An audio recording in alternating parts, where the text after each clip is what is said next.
முருகன் பக்தர்கள் அனைவருக்கும் அன்பு வணக்கங்கள்.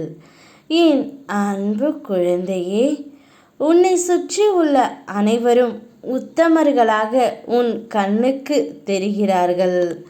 ஆனால் இங்கே எல்லோரும் நல்லவர்களாக இருப்பது இல்லை.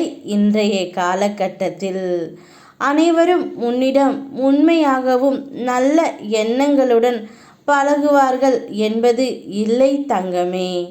உன்னுடைய வாழ்க்கை துணையின் வழியில் வந்த ஓர் உறவு நீ நன்றாகவே இருக்கக்கூடாது என்று செய்வினை செய்து கொண்டு இருக்கின்றது.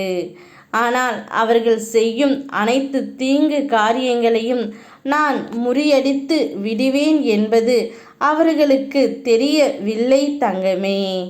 அவர்களின் காரியத்திற்காக மட்டுமே உன்னுடன் உனக்கு நெருங்கியவர்கள் பேசுகிறார்கள். ஒருவர் பொறாமையுடன் பார்க்கும் காலம்தான் இது. பண பற்றாக்குறை இப்போது எல்லோர் இடத்திலும் இருக்கின்றது. யாரை சொல்லியும் குற்றமில்லை.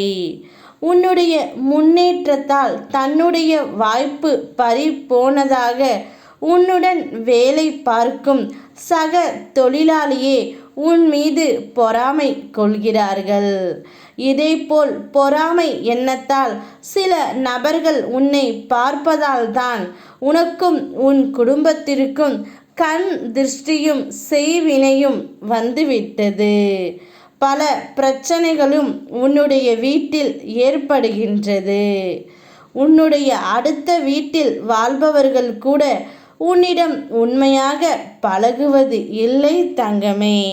மனதில் ஒன்றை வைத்துக்கொண்டும் வெளியில் வேறொன்று பேசிக்கொண்டும் இருக்கின்றார்கள். யாரையும் குற்றம் சொல்ல முடியாது. நீதான் அனைவரிடத்திலும் கவனமாக இருக்க வேண்டும். கண்திருஷ்டியையும் செய்வினையையும் நீ பல இடங்களில் உணர்ந்து கூட இருக்கலாம். உன்னுடைய வீட்டில் அடிக்கடி பிரச்சனை ஏற்பட்டாலும் நீ ஆசையாக வளர்க்கும் செல்ல பிராணிகளுக்கு உடல்நல குறைவு ஏற்பட்டு இறந்திருக்கலாம். செடி கொடிகள் வாடிப்போய் இருக்கலாம்.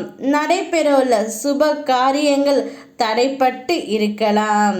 இப்படி பல விதமாக செய்வினையை உனக்கு செய்து கொண்டு தான் இருக்கின்றார்கள். அதனால் தினமும் விளக்கேற்றி பூஜை செய்து தங்கமே.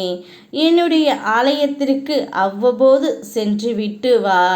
நீ அப்படி என் ஆலயத்திற்கு செல்ல செல்ல உன்னுடைய செய்வினை அனைத்தும் தடைப்பட்டு விடும்.